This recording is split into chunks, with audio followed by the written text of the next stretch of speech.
Hey, everybody out there. Welcome to another music class. I missed a day yesterday. Oh my goodness.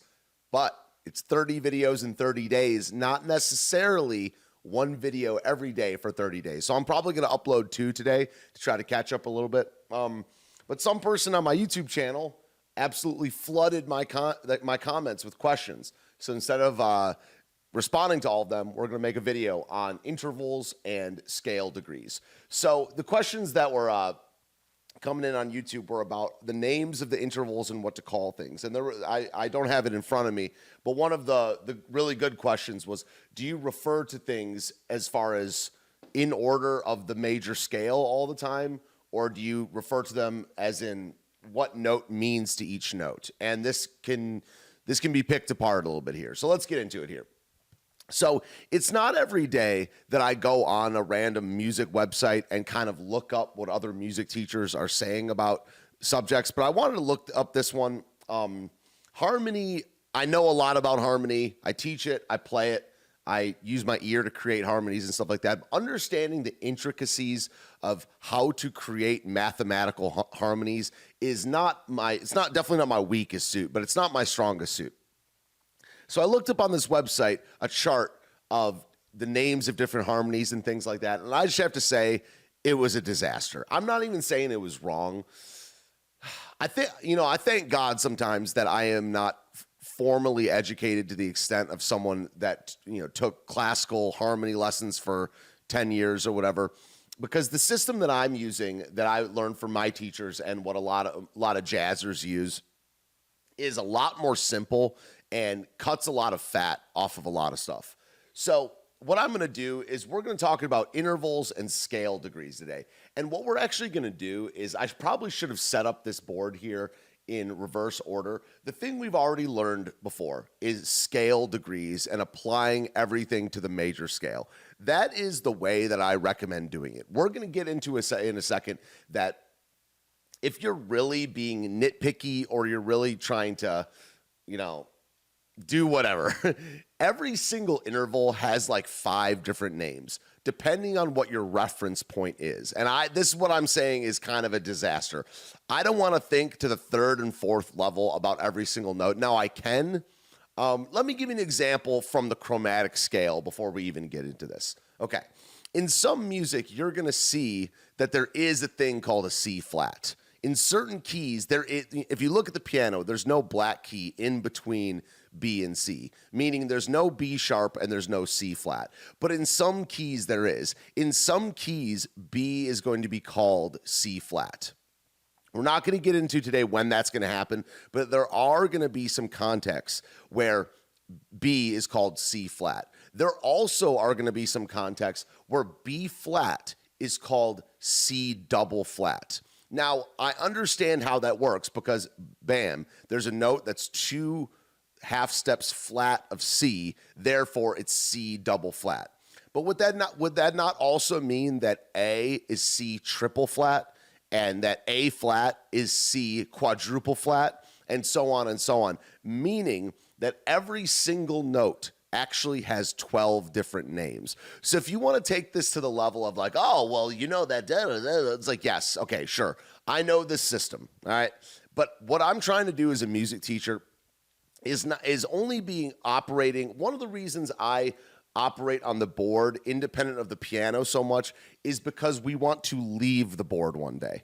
Okay, it's not to stay on the board forever. And if you play this kind of semi-gotcha game of that, you can stay at the board forever. And what I want to do is be crushing over there on the piano or on whatever instrument as quick as I can and be free of the classroom and free of the board work as soon as I can. So in a second, we'll get into these intervals. I will present a few different names for each one, but in my opinion, it's better to just learn one name or 2 names for each one and move on from there. So to pick apart the comment real fast, and I'll screenshot the comment and put it on the board, maybe clip another second of this video to talk about it.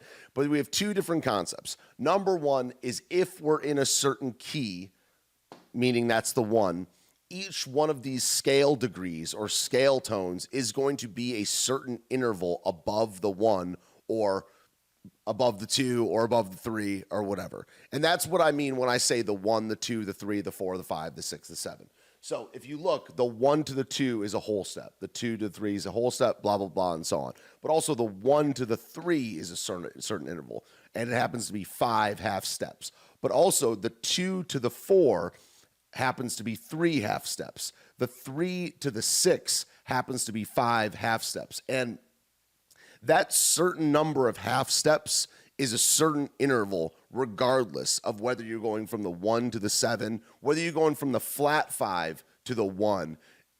The number of half steps is a certain interval, regardless of where you're going to and from inside of the major scale. Even if you're not even operating in the major scale, there's other scales, but we'll do another class on how they all kind of are a variation of the major scale. That's why I try to start with the bread and butter of you learn the major scale, and then you start to learn the different intervals, but you're going to learn how they relate to the major scale. And let's get into what I even mean by that.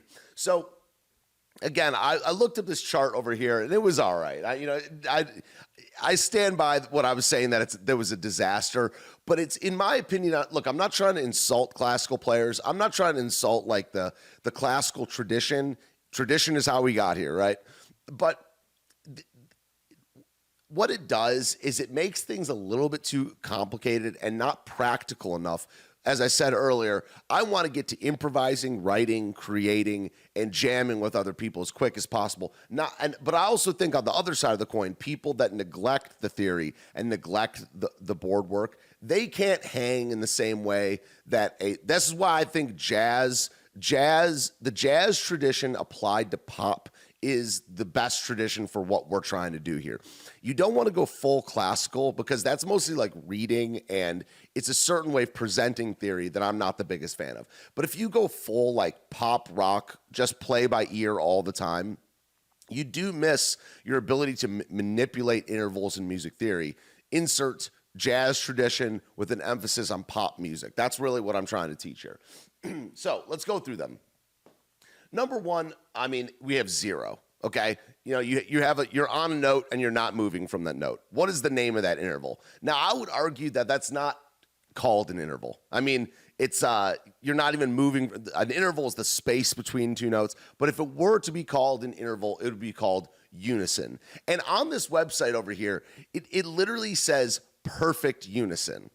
So an imperfect unison, what would an imperfect unison? Going up a half step? That's called a half step. Going down a half step, that's called a half step. So this is where I didn't even write down what it said on this website. It says perfect unison. And I think that's kind of, and also I wrote down perfect octave. I think that is not, like, why would I even write that down? I mean, it's called an octave. I mean, an imperfect octave, I guess you could say that you've tuned it by less than a half step. That would make it imperfect. But again, we're operating in the realm of rules rather than exceptions in this class. So that's called a unison, and that's called an octave. You're starting on a note. You got to start playing at a certain point, and you're not going up by a half step up or down. It's just called unison. And there's 12 notes. If you go up by 12, it is called a perfect octave or an octave. So you go up by a half step by 1 key. That is called a half step. I call it a half step, but it is called a minor second. Another way of saying that would be called a flat 2. Now, just to respond a little bit to the comment here, there's a difference between going to the flat 2 in a certain key and going up by a flat 2. And I guess that's why I should craft my language a little better to call this, say you're going up by a minor second, but I just skip all that and say you're going up by a half step. And you can know it's a minor second, but it's called a half step, okay? That's my point. Then you have going up by 2 keys, and that's called a whole step. And they're calling that a major second. That is what it's called. Or you could say a major 2, or just a second. You know, that's what a lot of people call it. For some reason, I just think that getting to the idea of learning your half steps, it does require counting to higher numbers and sometimes thinking with numbers rather than words. But it's like, would you rather, sure, you're going to have to learn how to count to 6 half steps, of course. But would you rather say 6 or augmented 4th? sixth or diminished fifth. Again, I understand what all these concepts mean, but I've found that just focusing on the number of half steps that's how you're going to get good at music very quick while not sacrificing learning some terminology. That's why we're doing what we're doing. 3 half steps is called a minor third. And see, over on this website, it says augmented second.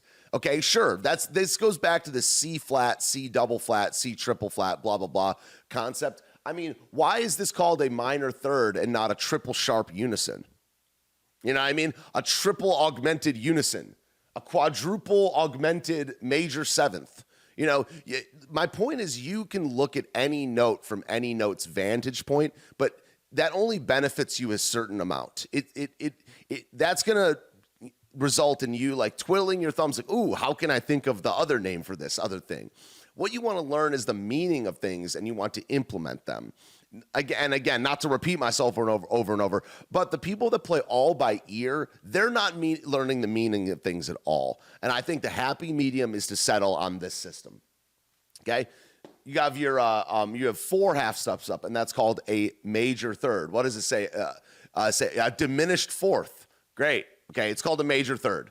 Okay, 5 half steps up is called a perfect fourth. Most people just call this a fourth. And 7 half steps up is a perfect fifth, but I just call it a fifth because I like to operate in the realm of rules, and then you state it when it's the exception. Just like with the chords class we did a couple days ago.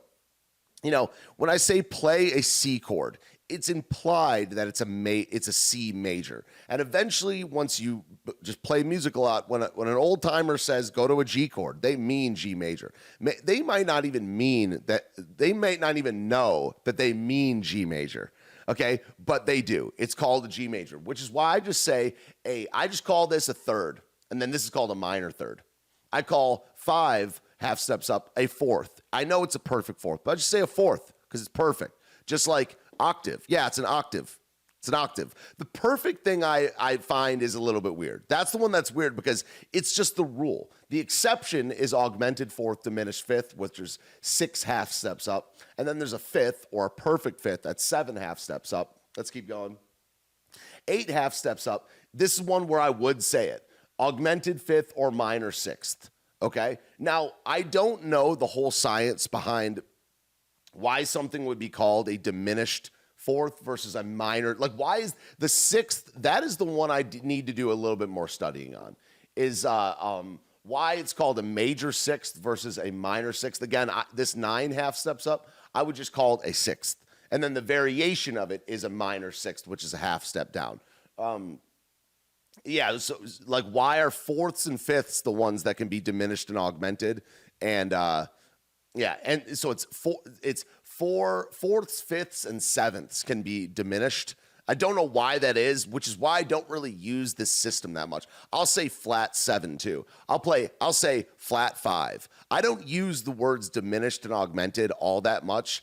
Maybe it's because I'm lazy. Maybe it's because I never chose to like work on this system as much as I should. But I'm over here, again, crushing on the piano while the rest of the people are like having this debate. Okay, which is why it feels like a little bit strange to make this video. That's called a fourth. That's called a sharp 4 or a flat 5. That's called a fifth. That's called a sharp fifth or a flat sixth. But these are the official classical names for it. But I try to just not really operate in that realm all that much. Okay, that's unison. That's just a note you start on. That's a half step. That's a whole step. Minor third, major third, or just the third. Sharp 4, flat 5, sharp 4. Fourth. 5 half steps up is a fourth. 6 half steps up is a sharp 4 or a flat 5. That's called a fifth. That's called a sharp 5 or a flat 6. That's called a sixth or a major sixth. That's called a flat 7. It's called a minor 7. Another reason for this that I'm just thinking about right now is it's hard once you start calling something a minor seventh, you have to be like, hey, I'm talking about intervals right now, not chords, because there is something called a minor 7 chord, all right, which we'll do a video on another time. So 10 half steps up is a minor 7th. I call it a flat 7. Neither are wrong. 11 is called a major 7, or just a 7 because we're talking about the major scale here, and finally a perfect octave. Sorry if this video was a little confusing. I don't think it was. What I'm just trying to do in a lot of these lessons is present this information to you, how the mainstream, and when I disagree with the mainstream, I try to tell you why, and why the system that I'm using, that I didn't invent, by the way, this is what is, it's kind of like the jazz pop tradition, is referring to scale tones by their sharp and flat name as well as their real name. And this whole, like, talking about augmented, blah, blah, blah. I will say one final thing about classical musicians. They don't talk this language when they're playing either. What they're doing is reading music. And then while they're reading music, they are seeing that these things are what they are. But I found that that classical musicians, they don't really analyze their music to the degree that jazzers do. And since jazzers do, we would slow down the process a lot if we were saying augmented, diminished, flat and sharp are 1 syllable, augmented, diminished, 3 syllables. If you add those syllables up over time, it's a lot more speaking. So I don't know. That's just my thoughts. Big shout out and thank you to the commenter that had some questions about this. I hope I answered these questions. Forgive me if I don't respond to all the comments. If there's enough of them, I'm just going to make a video. So it's intervals versus scale degrees. Scale degrees are the number inside of the key and how it relates once you stated a key, how it relates to the 1, 2, 3, 4, 5, 6, 7. But then every note means a certain interval for another note, regardless of scale degree. So you could just be on a D and you have not stated a key yet. You're just on a D, you're going up to an E. That's called a whole step. And you need a little more context to know whether you're going from the 1 to the 2 or the 2 to the 3 or the 4 to the 5 to the 6 to the 7. So you can take a screenshot of this or whatever. I'm trying to get the board a little bit closer. But it's intervals and scale degrees, and I'm going to be doing another video later today talking about something else. So I love you guys. 30 videos in 30 days. Please hit the share button, hit the subscribe button. We're making this playlist so you can revisit it in whenever you want. So have a great day, and I'll see you around.